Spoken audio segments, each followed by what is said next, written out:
are proud of our program sponsors. Tonight's show is sponsored in part by individuals who believe in the Read and Grow campaign, a campaign to support the importance of reading and sharing. As we continue to grow, creating campaigns for those with hearing disabilities and those who use sign language, as well as those facing issues because of their sight, we hope you will join in and make your support known. You can visit our website and click the donation button. It will be just that simple. We welcome the financial support given by those who believe we are creating a special place in the world of publishing, representing some of the best books ever written by renowned American author Don S. McClure. And don't forget to listen every Friday to the best lifestyle show on the World Wide Web, featuring the best talk, the best music, and always the best information. The Don S. McClure Show.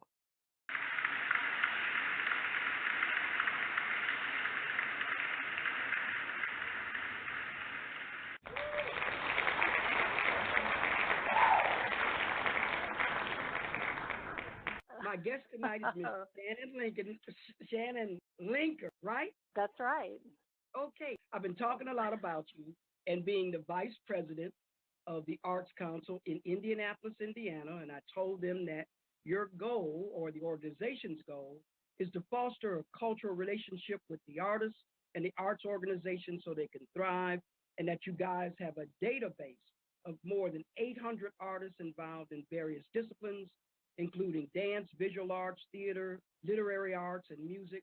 Well, Shannon, how did you get involved in this organization? Well, actually, I had just moved to Indianapolis from Dallas. I was with my boyfriend at the time, now husband, who got a job up here, and so I ended up here in Indianapolis, and I had just finished my master's in art history, and I was just looking for a job. I didn't know anyone, and just kind of trying to get involved in the arts community, and the Arts Council had an office manager position. And so, it wasn't really related to working with artists and art history and that kind of thing. But I thought, you know what, I could learn a lot by doing that. So I took that job, and you know how it is when you are answering the phone and being the first person that people see and dealing with, the public and artists that come in, you learn a lot of information about the community and about the people that we serve and about the organization. And so that's kind of how I got my start. Our executive director came to me. I had been doing that for almost a year and learning as much as I could.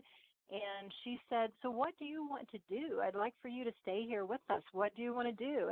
And I said, well, what I want to do and where I think the hole is within our organization as far as services happen to be the same thing, and that is working with and creating programs and services for individual artists. And she said, then do it.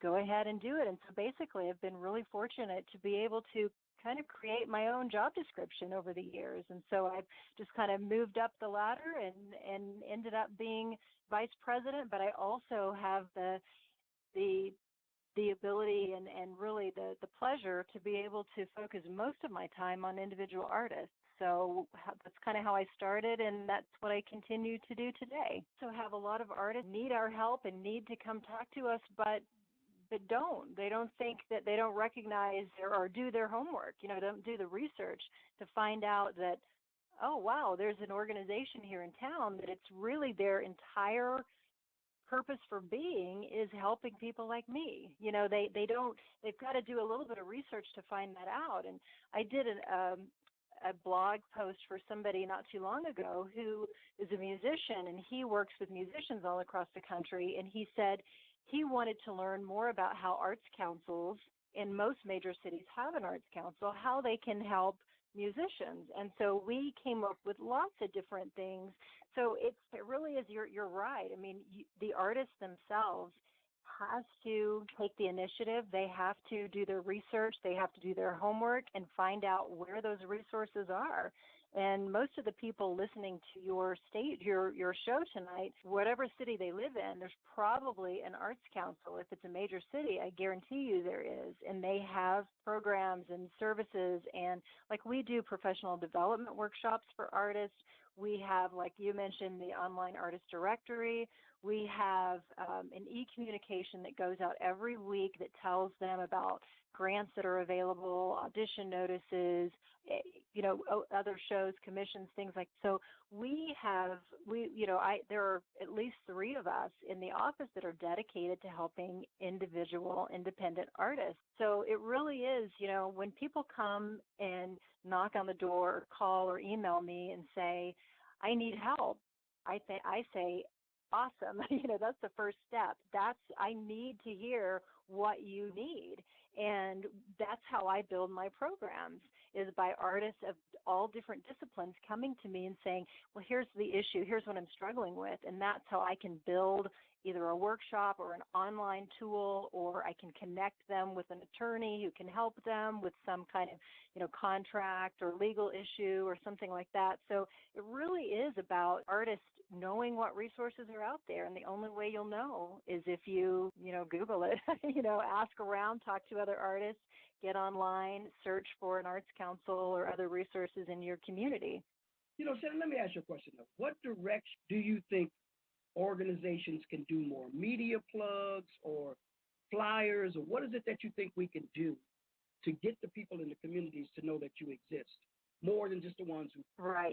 That is such a good question, and that's something that we struggle with all the time. We've even done some research, like hiring some consultants to find out, where are these artists that we're not reaching? How are we missing them? How are they missing us? And it seems that every community, every age group, and, has a different way of finding information. A lot of the young people now, these millennials, they don't even do email, some of them, and so people our age do email. And then the older generation, they have trouble with email. They do print newspapers and things like that. So, at this very time in history, it is really difficult to reach all of them. So what we have found really works best for us is word of mouth. And so what happens is, when we meet an artist, especially an artist that really has talent and really needs to have a platform, we do everything we can to build a personal relationship with that artist, so that artist trusts us.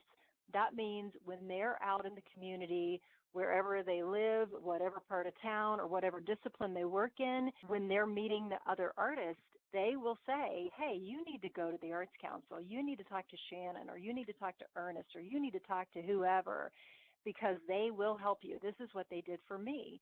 And that's really where most people learn about our e-news and our grants and all of that. So it really is a lot of new initiatives that we're focusing on. One is called Any Given Child, and it is a partnership with the Kennedy Center in Washington, D.C., and the Indianapolis Public School District.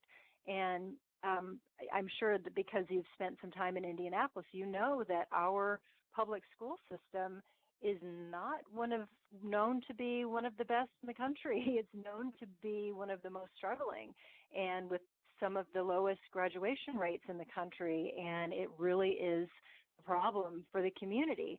And so what this program does is inserts the arts and arts training and arts participation into every single classroom, into every single school in the IPS district. And it is a 5-year program where the first year was planning, the second will be fundraising and trying to implement on a small scale. But by the time it's all over, I think the idea of incorporating not just music and visual arts, which is what most schools have, the basics, which is, music and visual art, theater, it would be poetry and literature, it would be dance class as well as visual and music. And so all 5 of those disciplines will be a part of all of these students. Every single student will be touched by the arts. And because we know, people in our community, as you know so well what the arts can do for students, helping them have the self-confidence and helping them to understand themselves better, helping them to have empathy for other people, helping them just to understand the world around them, and that there's difference, and that difference can be interesting and good and helpful and enjoyable for other people to explore. And so what I'm really excited about is that knowing all of these things can happen with arts education, imagining what our city will be like 10, 15 years once these students that are going through this program now are graduating and are citizens of the community. I think it's going to have such an amazing impact on our city as a whole, not just IPS, but the kids that go to IPS come out and are our city. So I'm just so excited about it, and I get just chills thinking about it every time, because I know that's probably the one thing that we're going to do that will impact this city more than anything. And that's long term. That's 10 years, 20 years. These kids will have a better chance at going to college, at finishing high school, at going to college, and then having great careers, not just in the arts, but in everything. Because as you know, if you have experience and participation in the arts as a student, you often excel in math and science and everything else. So I think that's one of the things that I'm most proud of that we're working on right now, and I have really high hopes for it. Are there any understudy programs or intern programs with your organization that students can find out about? Well, we do actually hire a couple of interns per year, not a lot, but 2 per year, and they help us with our public art program. And we have free performances, so you at least probably like 300 times per year. So several times a week you could walk through on your way to a restaurant or to wherever, at lunch, at work or something, and hear a jazz band playing, or hear a singer, or hear a poetry reading or something like that. So we also have visual exhibitions in there every month as well. So yeah, it's kind of like having a little mini arts center hovering right there above the street downtown. So that's really cool. A lot of people don't really give that the attention it deserves either, I think. Yeah, that was one of the things that I noticed when I came there. And I was there for about a year just taking photographs, and I came out with a book called The Book of Inspiration. And when a lot of people saw some of the photographs, they were like, so where is this at? I said, this is downtown Indianapolis. So it has a fountain with an obelisk in it. They were like, get out of here, Don. I said, this, I'm telling you. But it's just amazing when people go like, are you sure? I said, I'm telling you, I took the pictures. I know where the place is. But we've got to start getting more publicity information from them so that I could pass it on to people. I have a friend of mine has a radio station in Minnesota. He wants to talk about it more. There's a lot of people that want to give you guys the support you need, but we don't get the flyers or the information. So we're going to have to kind of do a networking thing. I think something on the network of working with everybody would be a good idea. Oh, that would be amazing. Yeah, that's that. I think people that work in small nonprofits like we do, you kind of get focused on the task at hand, and you don't really think about that greater world that's out there of connected people that could help spread the word. We're kind of just focused on here what we're doing at the moment, and we actually, this is something that we talk about a lot, and we plan to do, and we have to do a little fundraising to be able to do it. But we wanted to do a citywide visibility camp, basically just about the arts in general, and how the value of the arts, and how if you live here in the city and you don't know about the wealth of museums and galleries and artists and amazing things that are happening here, you're really missing out. Because I know there are people out there that don't know. And a lot of people will say, like you said, yeah, there's not really a lot going on here. But I can tell you, as somebody that's working in the arts community, there are almost too many things going on, because I can be double or triple booked on just about any night of the week with arts events in this city.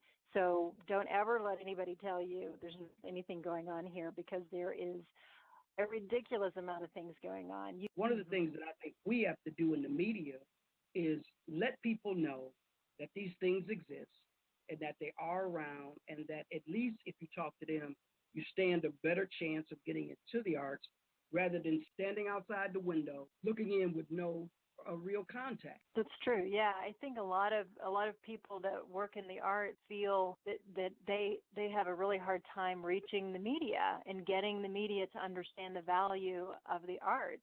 You know, especially in the time we're in right now, where a lot of newspapers have cut all of their arts staff, any kind of arts reporter. I mean, those people are few and far between. So the people that care about the arts and know about the arts like you do, there are just not a lot of them out there right now. So it's a struggle. It's hard to find people that want to talk about the arts and want to talk about how arts education can impact the city, just like you're doing. So we applaud you and we thank you for doing what you're doing too. Well, the thing that's so amazing to me with putting the arts first, making it important, and knowing that it can really bring our young people up to a whole new level of appreciation.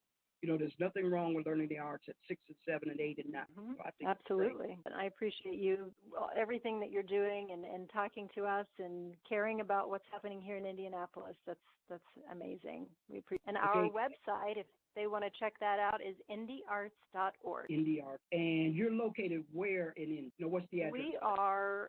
We're at 924 North Pennsylvania. Now, didn't that used to be a theater? It used to be it was a car dealership, and then it was a roller skating rink, and then it was a bar and a club, and so it's been just about everything. The Arts Council and Gallery 924, and in the news tonight, we just announced that the Cabaret Theater is moving into a space in our building as well. So we'll have a performing arts group there too, so it'll be awesome. Oh, well, I'll be back there within another month, so I get a chance to see a lot. Yeah, that'll happen. Their debut will be in February, so it's a major construction project until then. Well, Shannon, I've enjoyed having you on the show.